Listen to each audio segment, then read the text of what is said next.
प्रिय छात्रगण, आज हम हिंदी की पाठ्य पुस्तक अध्याय 21 जिसका शीर्षक है नीति के दोहे। नीति का अर्थ है नियम। किस नियम के आधार पर हम जी सकते हैं और अच्छा जीवन व्यतीत कर सकते हैं। तो चलिए, इस कविता में कवि कहते हैं कि रही मन चुप हो बैठिए, देखी दीनन को फेर, जब नीके दिन आइए, बनत न लगी है देर। इसमें रहीम दास जी कहते हैं कि जब हमारे जीवन में बुरे दिन आते हैं तो हमें चुप होकर के बैठना चाहिए, और जब अच्छे नीके दिन आए, जब अच्छे दिन आ जाते हैं तो बात बनते देर नहीं लगती। अर्थात जब हमारे जीवन में अच्छे दिन आ जाते हैं तो हमारे काम आसानी से पूरे हो जाते हैं।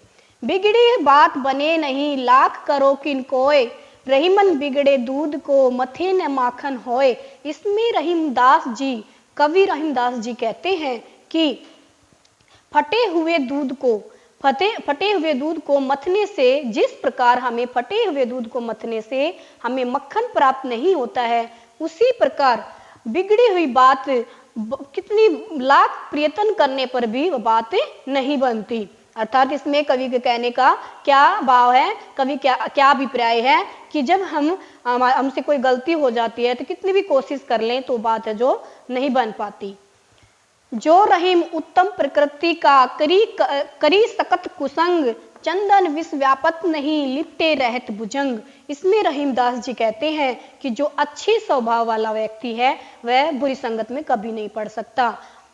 जैसे चंदन के पेड़ से सर्प जो लिपटे हुए होते हैं और उस पेड़ पर उसका जो विष है, जो जहर है, उस पर कोई असर नहीं पड़ता, यानी कोई असर नहीं करता।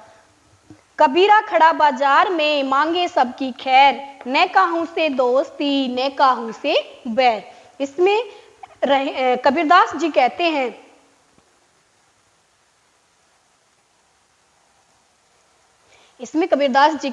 कबीरदास जी बाजार में खड़े होकर के कहते हैं कि हे भगवान, मैं सबका भला चाहता, कि वह भगवान से, ईश्वर से सबका भला चाहते हैं। कबीरदास जी ईश्वर से सबका भला चाहते हैं, अर्थात सबको एक समान समझते हैं और उनके न तो किसी से दोस्ती है और न किसी से दुश्मनी।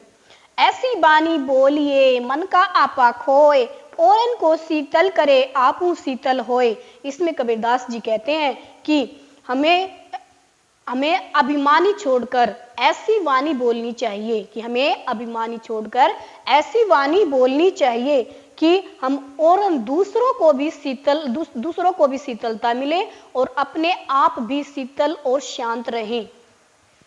बड़ा हुआ तो क्या हुआ, जैसे पेड़ खजूर, पंथी को छाया नहीं, फल लागे अति दूर। इसमें कबीरदास जी कहते हैं कि किसी चीज का बड़ा होने से कोई क्या फायदा, यानी किसी चीज का बड़ा होने से कोई फायदा नहीं होता है। क्या फायदा है कि जैसे खजूर का पेड़ है, उस पेड़ पर जो कोई राहगीर है जो उसकी छाया प्राप्त नहीं कर सकता और उस पर जो फल लगे हुए हैं उस फल को खा नहीं सकता, यानी कि अत्यधिक फल लागे अति दूर, यानी कि अत्यधिक दूर फल लगे हुए हैं, अत्यधिक दूर होने के कारण कोई फल खा नहीं सकता। अर्थात कवि के कहने का यह है कि किसी चीज का बड़ा होने से कोई फायदा नहीं, जरूरी नहीं कि बड़ा, कोई फायदा नहीं है। जैसे खजूर का पेड़ है, खजूर के पेड़ में इतना बड़ा होता है कि उसकी छाया, न तो किसी को उस पेड़ के नीचे छाया ही मिलती है और न ही उसके फल प्राप्त कर सकता है।